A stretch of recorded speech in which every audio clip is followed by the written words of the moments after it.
Hello, welcome to iDrawGirls.com. Today we are going to do a very basic tutorial. It's a remake of how to draw an eye. Because the previous one, if you already subscribed to my channel, just skip this tutorial. It's for a beginner and basic, and for people who hasn't, just kind of start drawing. So that's why they search how to draw eyes. And this one is a remake of the previous one that I have, which has like a autofocus problem, so it's kind of going in and out. Sometimes it's kind of annoying to the viewer and the audience, so I decided to remake them. So if you already watched that, the old one, this one is slightly different. It's kind of like straight but in the 3/4. You already this is kind of easier, too easy for you. Just go to my channel for a more advanced tutorial. There's a digital painting and a bunch of drawing. Anyways, let's get started. So here's a rough kind of construction line, because I don't see the point of drawing eye alone unless you like practice. So I kind of lay out, this is the nose, and then the eyebrows, and then the eyes. So when you start drawing the eyes, just kind of like drawing the oval shape or the almond shape. It would fit like if you draw in between like the front view or the quarter view. You can still use sort of like the almond shape eye. So anyways, let's start it. So after that shape, now I'm gonna redraw that shape again, so like almond shape, but it's rounder in the bottom. And then just think of it as you have some sort of a sphere behind that oval shape. The oval shape is just the skin that cover your eyeballs. And if I draw eyes, I usually like to add the eyebrows within it, so it make it look prettier, I guess. Without the eyebrows, it's gonna be pretty hard. So now you see the shape. Eyebrow usually like sort of like a wing shape, pretty much. And then now I'm start to all these sketchy line are basically a construction line. And if you have a reference, which this one I do, just look at the reference. And in drawing, you don't you trying to simplify the shading, like black, medium black, or medium gray or light, and simplify whatever you see. If you're drawing it from a real person, then also you squint and you're trying to find the shading or the value. That's what the most of the professional artists call. And I drew that line below it because usually you have a skin fold that kind of cover the lower eyelid, which it's not as big of a fold of the upper eyelid. So but you still have that. But be careful when you're trying to render the skin underneath the eye, because you're gonna have to be really subtle. If you do too much, it's gonna make the person eyes or face look old. But the folding on top of the eyelid is most of the time, if you Caucasian, you're gonna have that pretty deep, or any other race, like if you African American, African, or but if you Asian, that's or East Asian, they're gonna have a different kind of eye fold. So this is a pretty generic white North American people eyes anyways, or European, or it could be Middle East, or sometime anybody that has the folding on top of their eyes. And I might do a different tutorial on how to draw a different ethnicity that have different kind of shape of eyes. And then that's the iris, and usually I'll just set in the highlight before I start shading, because sometimes if you use your pencil and you're going pretty dark, it's kind of hard to lift that back on. So the equipment I use is a 3B pencil, and I use a regular eraser and the kneaded eraser. The kneaded eraser is the eraser that you can squish them. They're kind of like clay, and you kind of like make them pointy to sort of lift off part of the graphite that you want to make it lighter. And now shading or render, adding value onto the eye socket, and slightly a little bit underneath the lower eyelid, because usually the lower eyelid it's a little bit it has that sort of facing angle down. If you're touching your lower eyelid, you can feel that, and it has the plane kind of facing a little downward in the angle, so sometimes it receives the light. And on the eye socket, usually they receive the light, especially receive the shadow, especially right on the side of the nose bridge, and between the triangle of the head of the eyebrows, and then side of the nose bridge, and in between that area between the eye, that's going to receive the darkest light. And at the tail of the eyes, or the end of the the tail of the eyes, usually have that shadow also. Only in the middle going to have some kind of it's um, bullying out, so it has that curving out, so it doesn't receive that much of a shadow. But in some people who have like a really deep eye socket, you might not have that light hit in the middle of your eye socket, the above the eye socket. And then I'm just trying to refine the eyebrows a little bit, because I want this to be a female, so I can't make the eyebrows too thick. Thinner is better, because nowadays they pluck the eyebrows. So, and now I'm just gonna adding some darker value, since I already when I start drawing, I have the the really light line in the beginning, and now I'm drawing using a medium sort of line, I mean the darkness of the graphite, and then after I get things in the correct position or correct measurement. So when you draw, you have to measurement is really important, where you're gonna put, or where you're gonna place things in relative to each other, like where the eyes would be and where the eyebrows would be. The distance between the two objects is really important. And if you're gonna have a really good drawing or a really accurate drawing, you're gonna have to first of all put each shape onto the correct measurement of where it should be. That's why sometimes you see the artists when they're drawing from life, they using their pencil and then look up at the model, or look up the whoever sit on the face, and kind of measure the distance between they put it on that paper. Especially if you draw a bigger one, is really hard.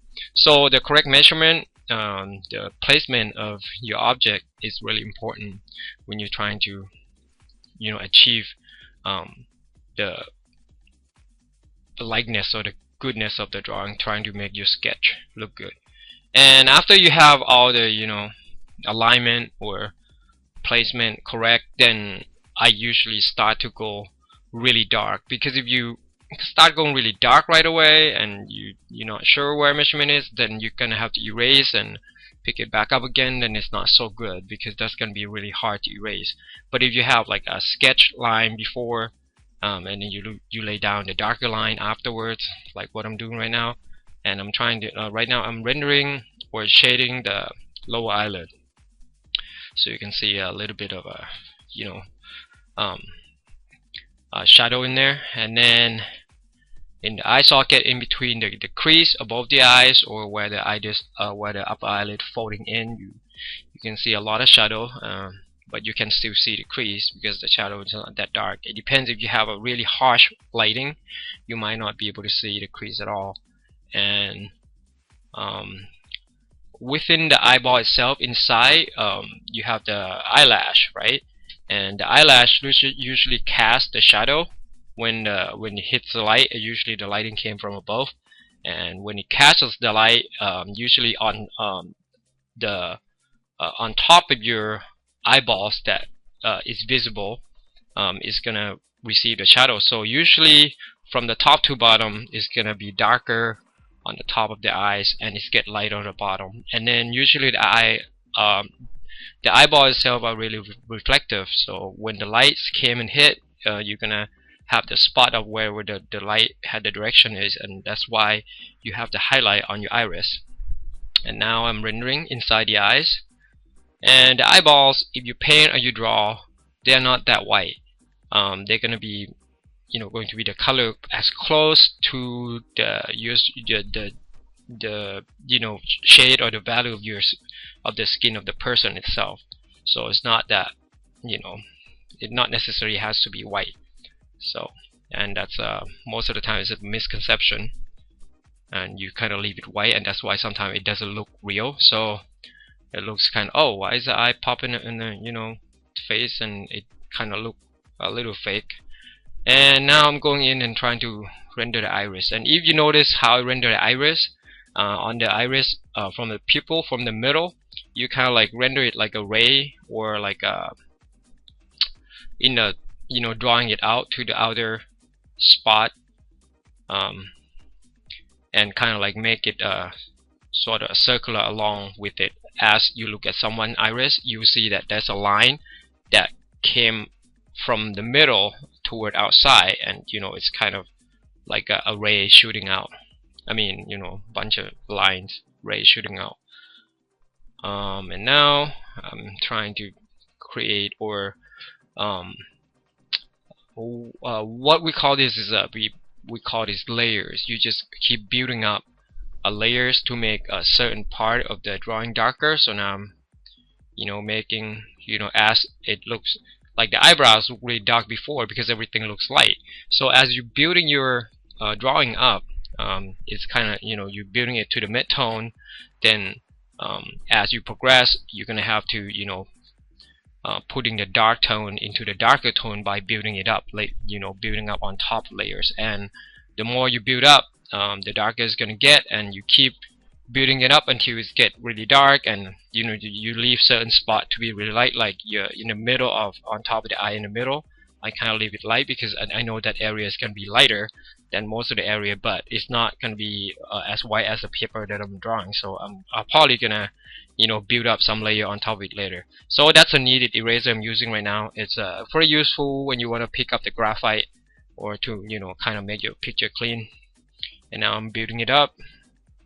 So now it's get really dark, and as you know, within the iris, the pupil are really dark, almost black. So now, and I kind of add some texture onto the eyebrows, like adding some sort of like a a hair that coming off to kind of mimic the hairline of the eyebrows that coming in. Not necessarily you have to draw every single hairline. You just have to give it a suggestive, like, hey, there's something there. And also on the eyelash, you don't really have to draw like every single eyelash. You just have to give it a suggestive shape, like what I'm doing right now. You can see a little dark spot kind of flare out, and taper in the end, so it looks like an eyelash. And also down on the bottom, on the lower eyelid also. And then there's a corner of the eyes. This part is kind of tricky also. There's you can see some pinkish skin on the corner of your eyes, that where your tears hole and things like that. And now I'm rendering part of the muscle that are lower than the lower eyelid, and it's kind of, you have that lighter tone. So that's pretty much how to draw the eyes. And most of the time, it like, I've been drawing for a long time, probably over decades, 15 years professionally, probably 10 years. But I always forgot the most basic thing. Like, most of the time, if people want to learn how to draw, they'll probably start with the eyes. So I think back in the day, yeah, that's kind of makes sense. But nowadays, it's kind of doesn't make sense to me to.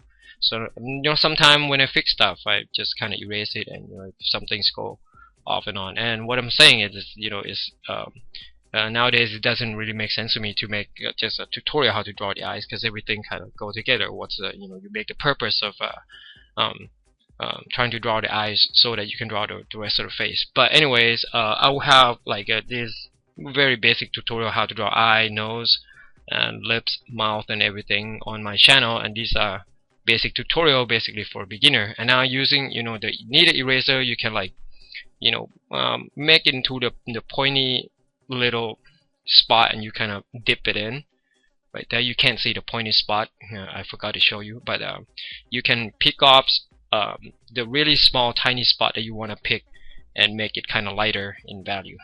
So anyways, you can watch some of the video on my channel. There's a nose, lips, and the whole portrait, things like that. And then also if you want to go more advanced, there's a digital painting tutorial. So, and around the edge of the iris, it usually get pretty dark, so now I'm going to add some darker value there.